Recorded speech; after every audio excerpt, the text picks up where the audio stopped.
All right, everybody. So I'm super excited to announce Dave Beasley. It's impossible to think about the intersection of Chicago and Python and not think about Dave. I've never met him before, but there's three things I know about him. One, he cycles at 3 in the morning along the lake. Two, he does all his work in a diabolical layer. And three, he loves Python. Often at work, people ask me a question like, hey, Skipper, how does this work in Python? And I'll take a deep breath and start to answer and then just send them a link to one of Dave's talks. You're going to learn so much more from this. So here, just go and watch this. It's going to be great. So I'm super excited to see what he's going to tell us today. We'll see how it goes here. Okay.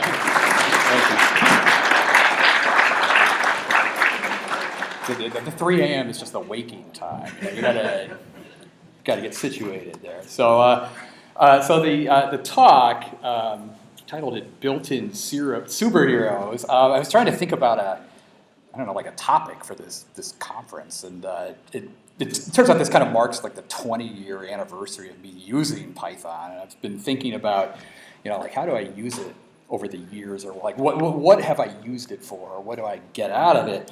And one of the, I think the major use of Python for me is as like a personal productivity tool. So as a little bit of background, actually it was a little weird this morning in the keynote talk. There was this slide talking about the scaling of these like particle codes on supercomputers. I don't know whether anybody remembered that talk. I got started in Python as one of the data points on that graph.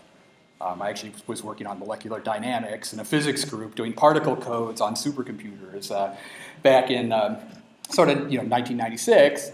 And one of the things about that work is that we were dealing with big data at the time, and we were doing supercomputing code.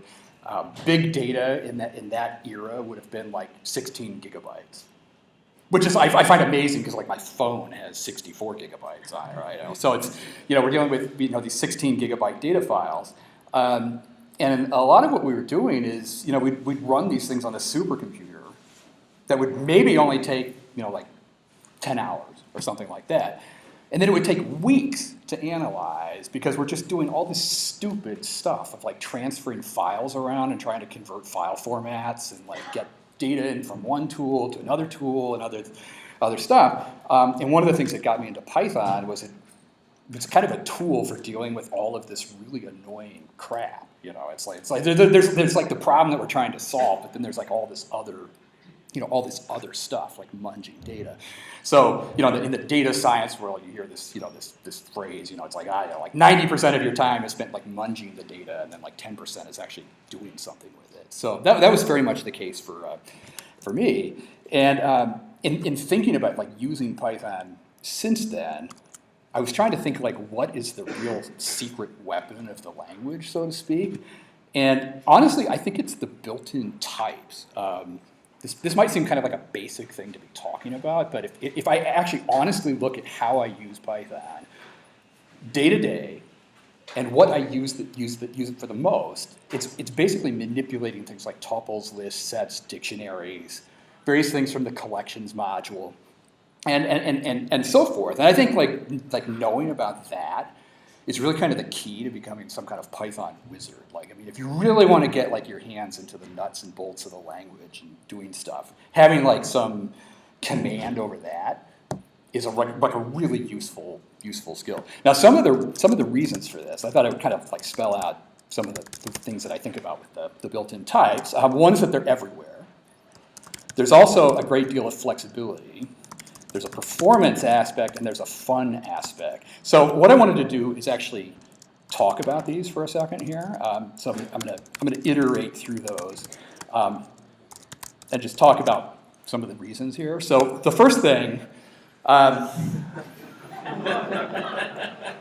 The first thing is that I've modded Python slightly. Okay, so the first thing is just like the fact that the built-in types are everywhere. Like if you hate Python packaging, the built-in types are for you, basically. Those are available in like all versions of Python, all operating systems, all distributions. You don't need to install anything. They're just always there. You can use them to do stuff. So that's one facet of it, just always available. There's a huge amount of flexibility with the built-in types.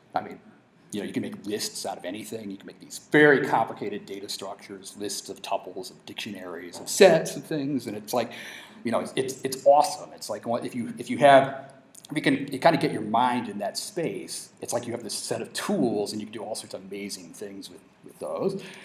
The performance side of it is maybe a little bit weird, but I feel like the built-in types are fast for my time as a coder, basically. It's, things like memory is super cheap. Like if I need a lot of memory, I can just spin up something on Amazon and create as many Python dictionaries as I can possibly imagine on there. Now, maybe if I'm trying to put some code into production later on, I'd want to think about it and be a little bit smarter about things using, NumPy or Pandas or something like that. But as far as just getting something off the ground fast, built-in types are great for that. I mean, just kind of messing around with stuff, prototyping things. It's more like my time that I'm trying to optimize there.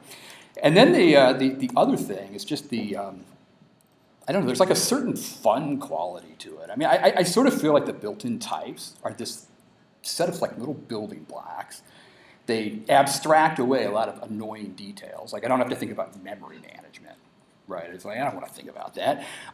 They don't completely solve the problem usually that I'm trying to do. I mean, it's not like a just like a turnkey thing where it's like I plug in my data and it just magically solves the problem, which actually means you have to think a little bit about what you're doing. And for me, that's actually what makes programming fun, is to actually still have to think about stuff. It's like, oh, how am I going to solve this problem? I think if I didn't have that, I would just give up programming. It's like, there's got to be like a fun quality to it. There's also a certain reward for cleverness, which is a little bit of a dangerous thing, because I'm thinking about the rant about physics code that somebody gave earlier. I got started coding with physicists, right? There's like this clever physics code, and like people start running out of the room. There's this cleverness thing. Okay, maybe that's not what you want to do if you're writing like production code for like a big team or something like that. But if you're just coding like as a personal productivity kind of thing, you can often be rewarded by clever tricks and so forth. So what I wanted to do in the talk is actually maybe just do a few things, kind of review the built-in types, and then do kind of a fun sort of data hacking project, if you will, that will be appropriate for after lunch. You'll see why in a second here. Just a review of what's available. Essentially, the built-in types that you work with. You have tuples. Essentially what a tuple is, it's like a row out of a database. That's how I commonly use it. So like if I were to make like a record or something, or a row, I would say, like I could have like a tuple that has different elements in it, maybe like a street address, something like that. Usually what you're talking about with a tuple is it's like a row out of a table, a CSV file, something like that. There is maybe a close cousin of tuples, the named tuple object that's in the collections module. If you've never seen that before, one of the complaints about tuples is that sometimes people will write code where you index in there by a number. And it turns out if you do that too often, your coworkers will want to hit you. Like, no, I mean, it's because like writing code that has all these hard-coded indices in there really kind of awful. So one of the things that you can do is pull in this like named tuple object and sort of declare like a structure of some kind. It looks a little weird, but you can, assuming that I can type this thing here.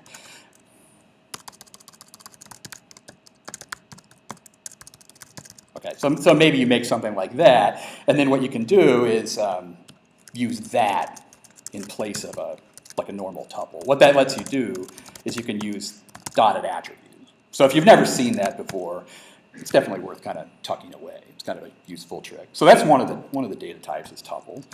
Another data type is Python's list object. Okay, so this is essentially the built-in version of an array, if you will. I mean, it's list of items. The main use of it is enforcing order. To be honest, like if you ever need to rank data or sort things or preserve order, put it in a list. You'll keep the order.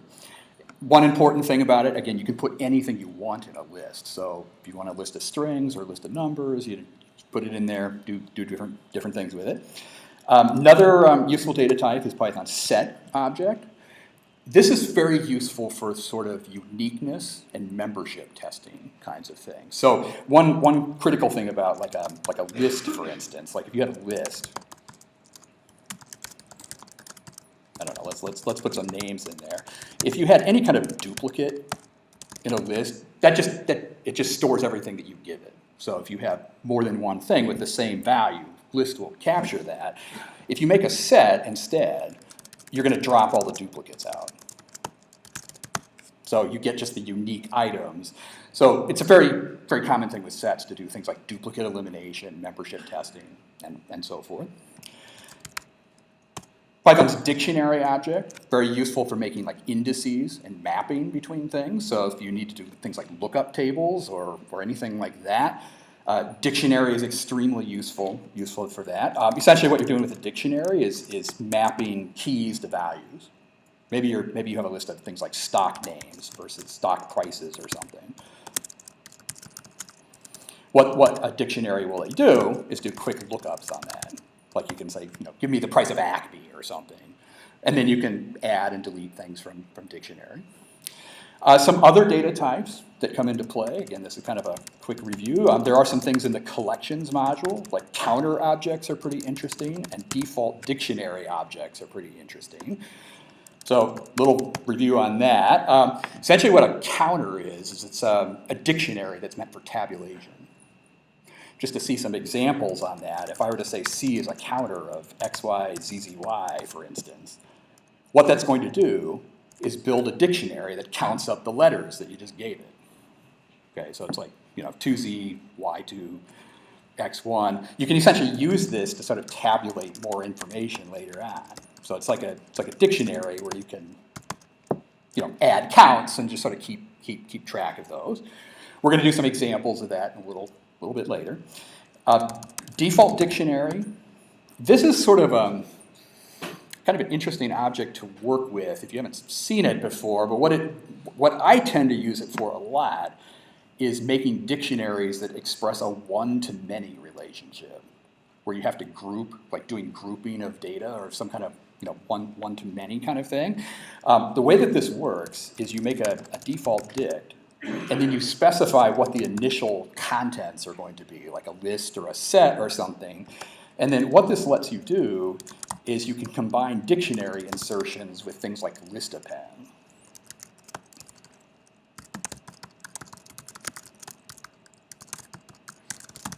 Do a few examples there. What it's doing is it's building up a dictionary where you can see, like on that span, it's got two values there. One was 42, one was 10.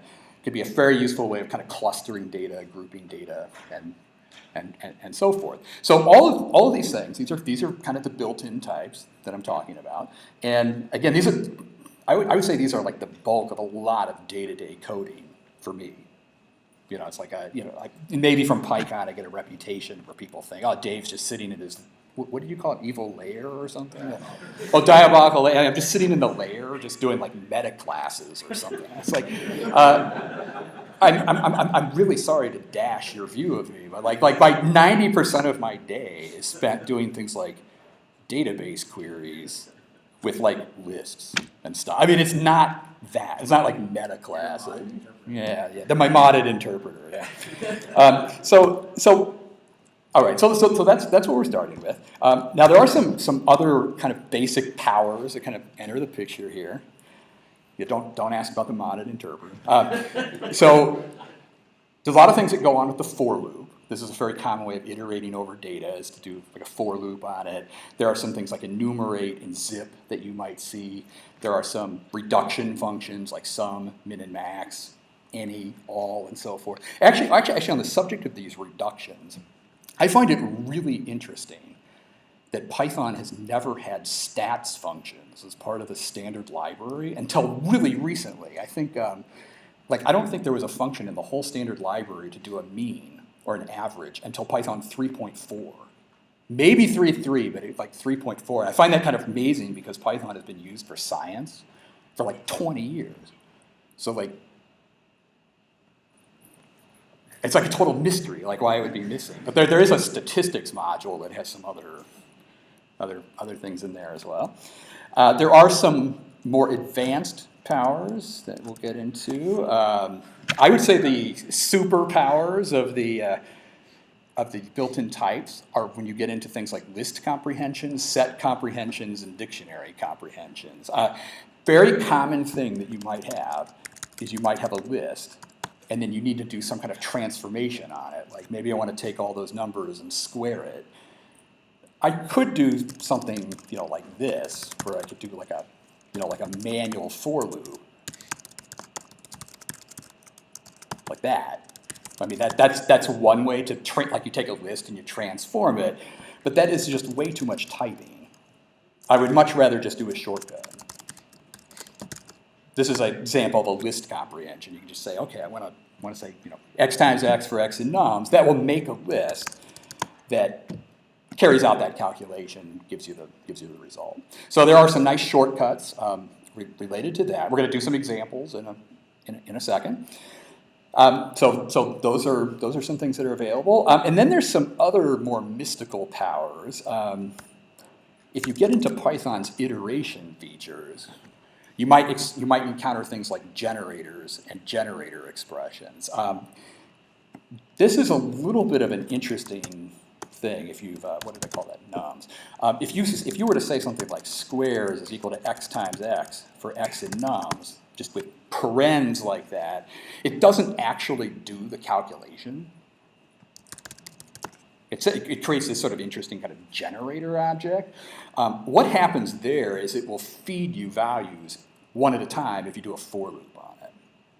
It turns out if you know what you're doing with this, you can use these to save a huge amount of memory in your program. Like you can actually set up calculations on very large data sets and do streaming and all sorts of other things. That's not really we're not going to really do a tutorial about more on that here, but if you're looking for something very interesting, that would be something to look at. So what we've got these built-in types, useful for different things. What I thought we would do is a little data analysis project here. This will either end really badly or it'll be good here, involving some data from the City of Chicago data portal. I don't know, a lot of cities are sort of publishing data sets these days.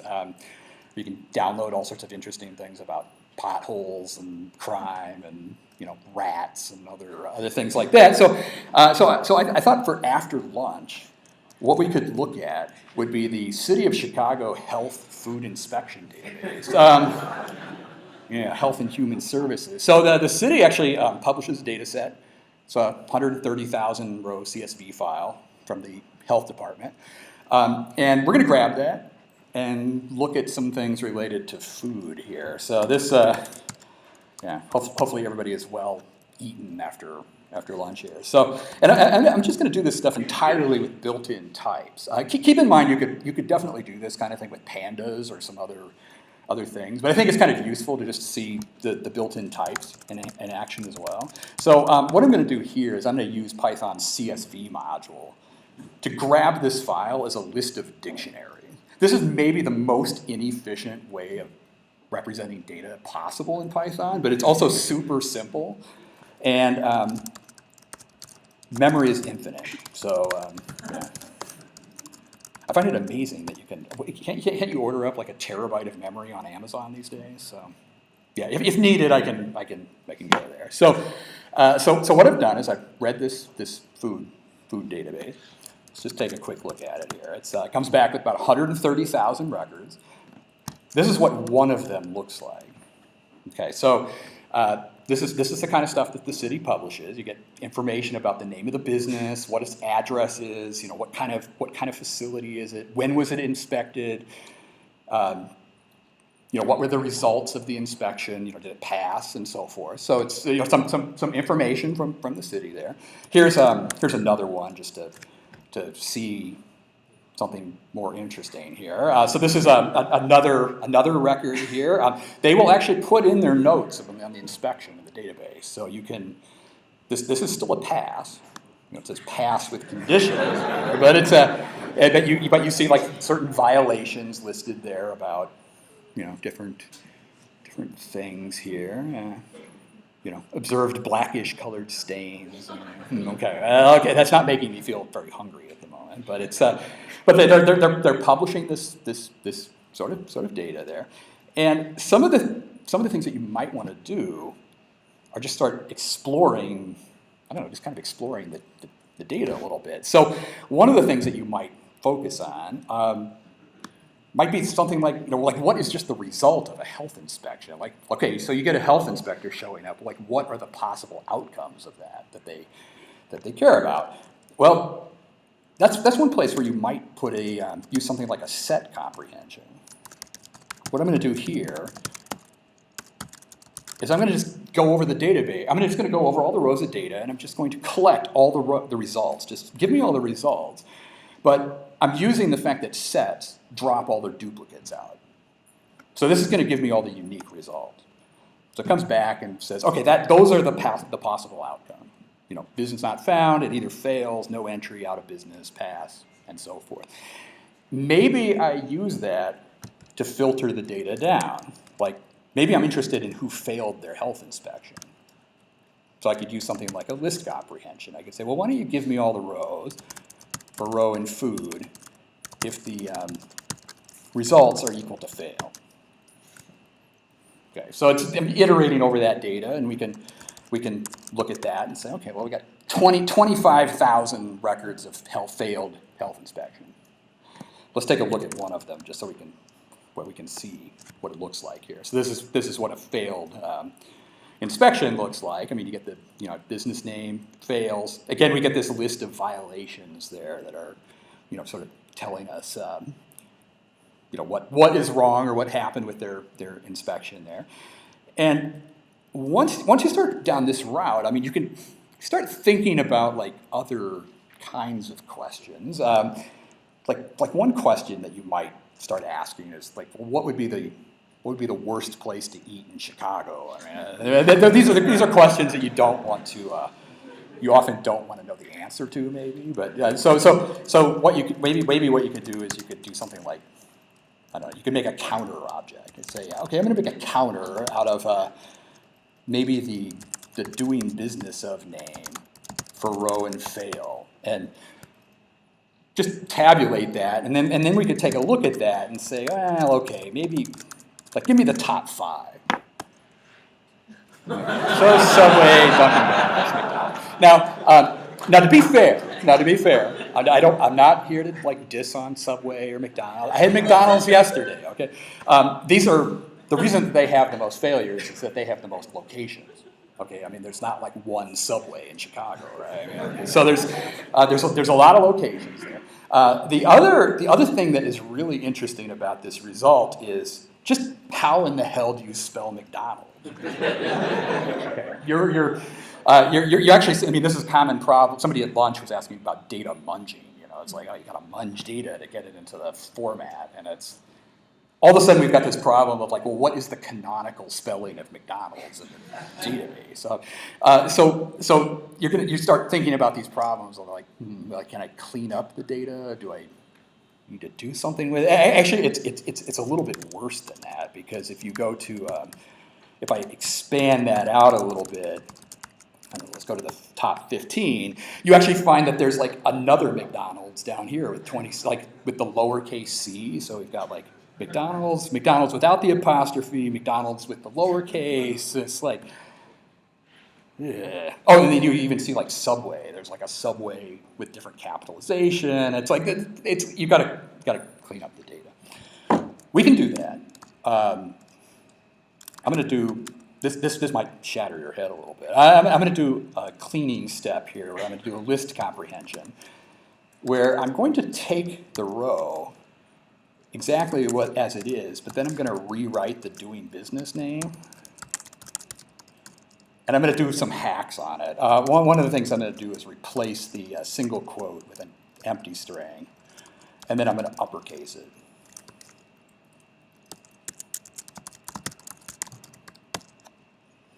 Now, the first part of this is actually something you may or may not have seen. This is a Python 3.5 feature that is going on here. What that's doing is it's taking a dictionary row and then I'm like merging in new keys into it and getting a new dictionary out. It's kind of an exotic, sort of weird feature, but it's. I'm showing you that so you can take it home and then like spring that on your coworkers, and they'll. So you can do that. Let's go ahead and do our worst. Worst thing here, and see if we get a different result here. Okay, so it got cleaned up a little bit. I mean, we have a few more, Subways and McDonald's kind of went up a little bit. We're still not totally out of the woods, I have to admit. Like this data cleaning stuff. What about McDonald's with a space down at the bottom here? I'm not going to fix that in a talk, but it's like, it gives you kind of the idea, though. You get these real world data sets, and then it's like, oh, God, it's like, how, like they're not spelling it correctly. There's all sorts of crazy stuff. Actually, on a side note, one of the most interesting talks I ever saw at the Chicago Python user group was somebody giving a talk about deduplicating data sets. It was like insane. Like how do you deduplicate like street addresses or something where there's like subtle spelling variations and all sorts of stuff. And I was like, that's crazy.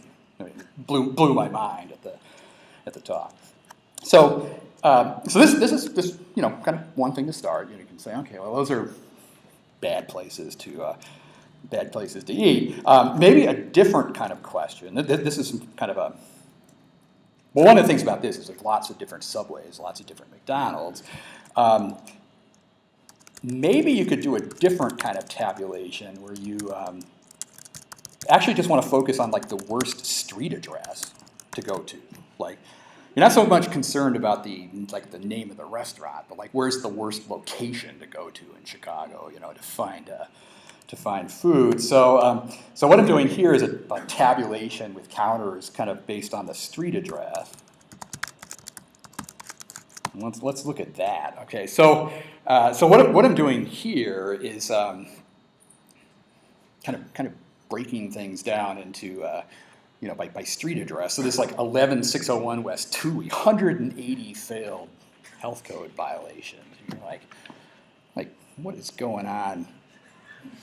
What is going on here? Levitt, 500 West Madison. I guess before we go into what that location is, there are some other more exotic things that you can do. Here's something that will kind of blow your mind a little bit. I'm going to make a default dictionary of counters.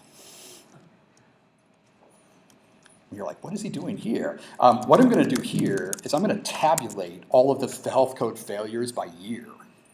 And I'm just going to look at like that. This is more of like a clustering kind of thing. So what I'm going to do here is I'm going to, I think it's inspection date. I'm going to take the inspection date, last 4 digits of the year, and then I'm going to use the street address, and I'm going to add one to it.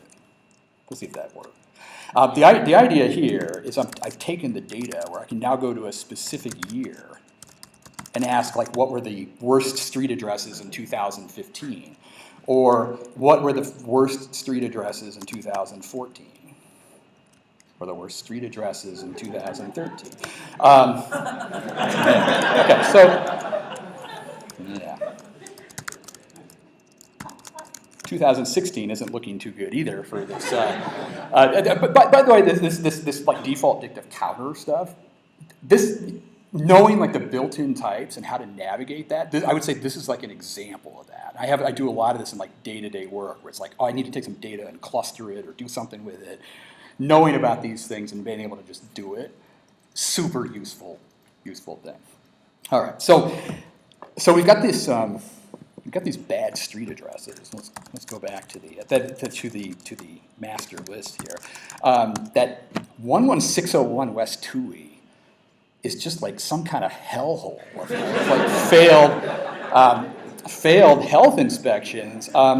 And I guess the question is, what is that? I mean, why would that be so bad? This will test your Chicago street knowledge, but I don't know, let's ID it. That is OHare Airport.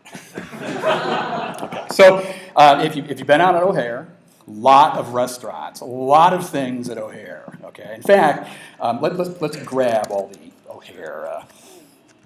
OHare stuff here. So we're going to do all the row for row in fail.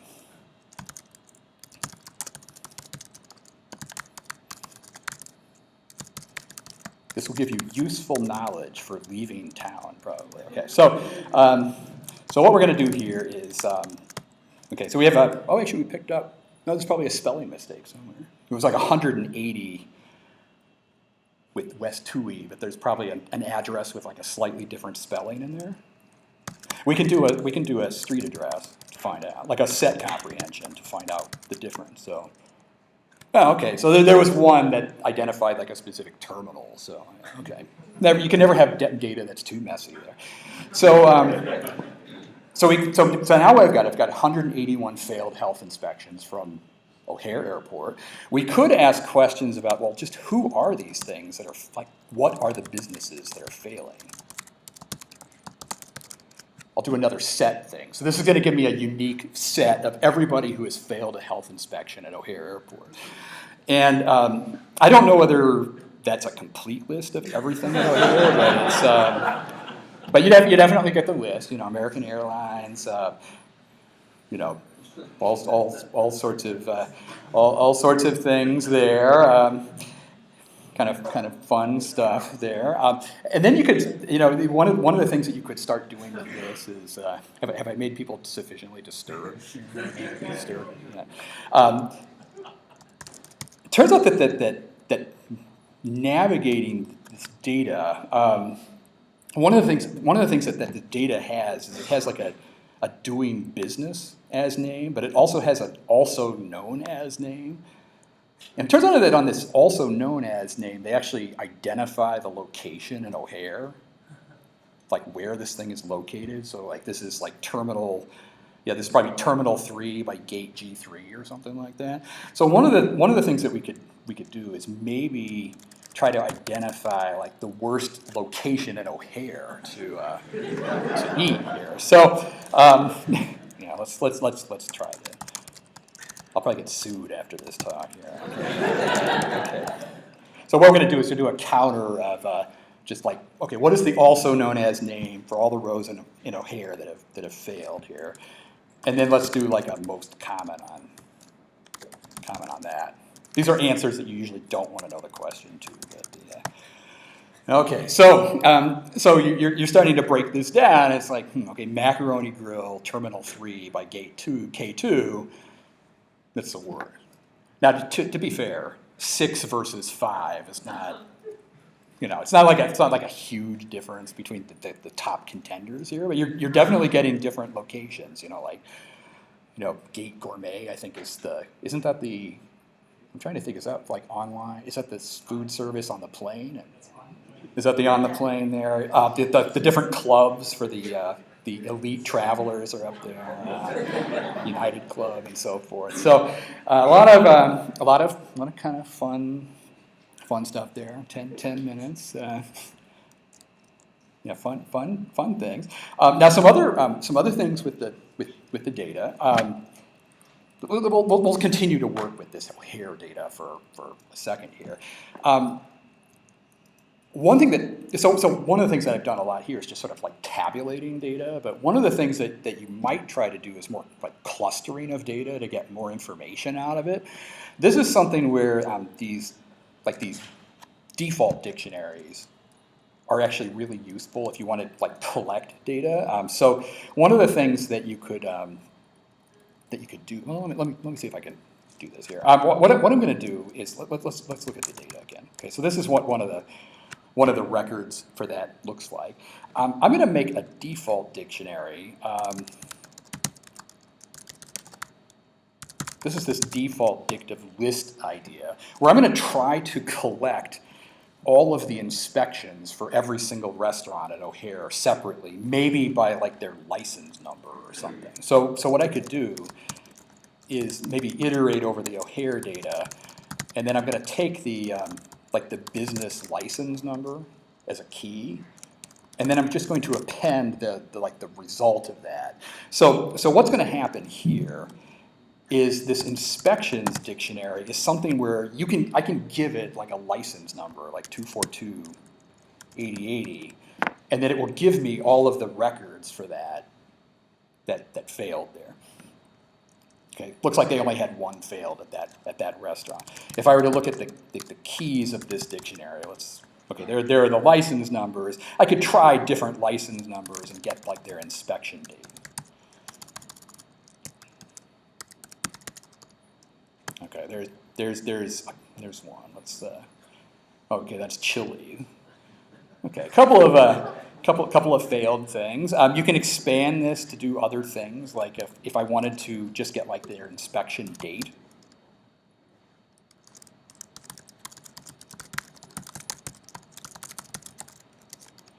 You can do things like that. I mean, I'm sort of saying, okay, give me the inspection date for Rowan inspections on some license data. You're getting like the dates that they failed their health inspections there. Again, you're kind of breaking down data, just kind of exploring it, using the built-in type, doing kind of fun stuff like that. So that's a kind of an example of clustering. Another thing that we might look at. How much time do I have left? Five minutes or something like that. We could give it a go. Like here's another question that you could ask. What is the most common way that a place at OHare fails its health inspection? If you look at this violations thing, let's look at one of these, okay, that's not a good one there. Let's look at OHare 1. Okay, so you have this violations text here. That violations text, there's actually some structure to that. You'll notice that the text is basically separated by like vertical bars. There's like different sections, and then it's broken down into like numeric code violations. It looks like there's some numeric codes, and then there's some comments. One of the things that you might be able to do is take that and decompose it into different things. Like I might be able to take the violations and maybe split it on like the vertical bar like that. That would give me like the different actual like violation parts. And then I might be able to strip out that comments section out of there as well. I'm just trying to think like how deep of a hole I want to bury myself in here. So if you did that, okay, let me. We're just going to prototype this a little bit here. Okay, so this is kind of giving me the raw violations. Maybe what I could do to clean that up is I will.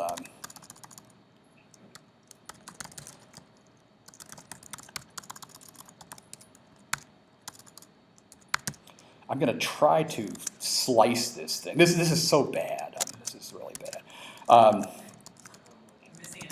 Am I missing an end quote? I am missing an end. Oh, comment. Yeah.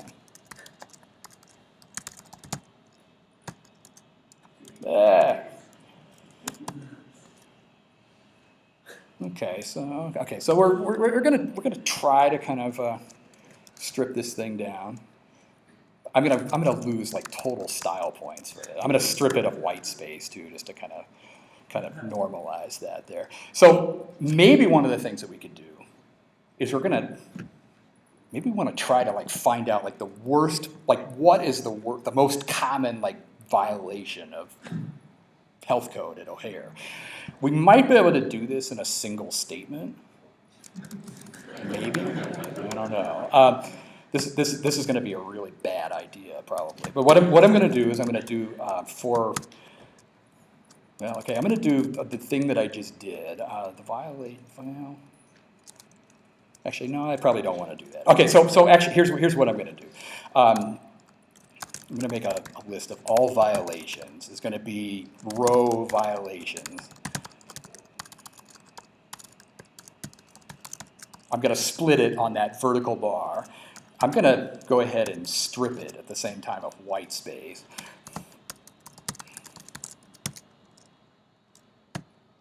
And then I'm going to do this for everything in OHare. Okay, so Oh, wait, no, I can't do that. Okay, never mind. Okay, so this is going to give me a list of all violations for each thing that's there, and then what I'm going to do is, I guess I'll make a counter of this.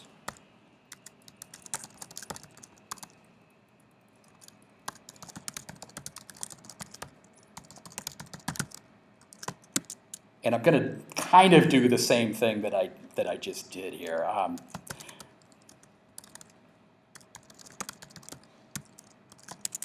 I'm kind of doing this the long way, but that is okay. Okay, so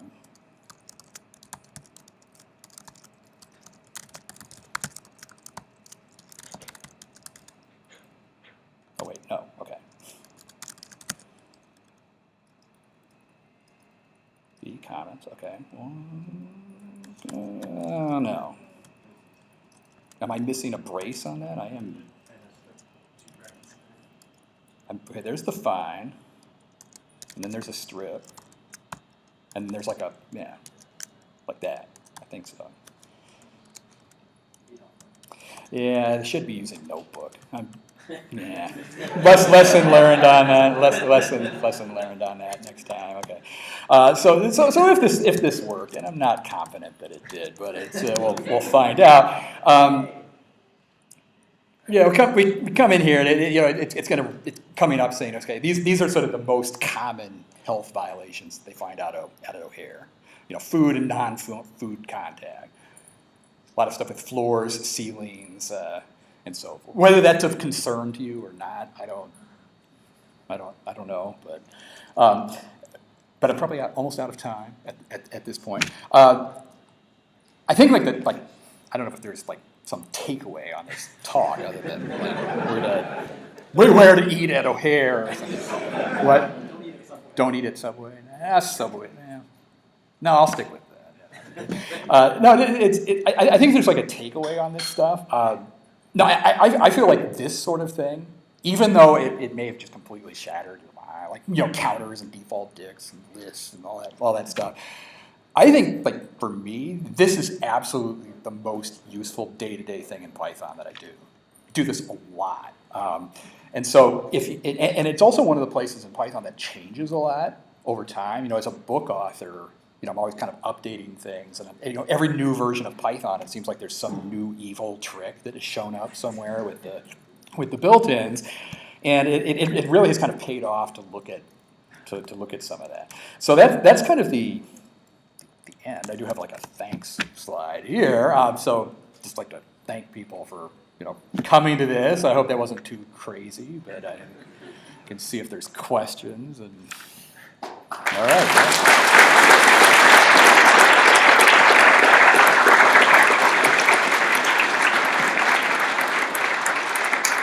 We have time for maybe one question. Back there, some.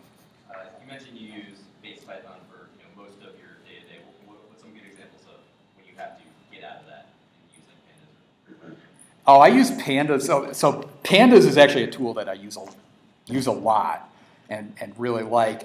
One of the places where I've used that is more in production code kind of stuff. I'm working on a project with somebody where we have a system where the customer has to upload CSV files of their data. And we have this whole part of the system that allows us to do sorting and grouping and filtering and all sorts of stuff. It's for that, I'm not doing built-ins, I'm using pandas for that. It's way faster at it. It's better at dealing with some of the corner cases and stuff. I think this built-in stuff is often more useful if the data is really messy or highly unstructured or just it's some just mess of stuff. I'll often kind of fall back on the built-in. Because when you work in pandas, it helps to think about data types and there's other things that kind of enter the picture. So yeah, I definitely use both though. So it's Fantastic. Thanks, all Dave. right. Okay.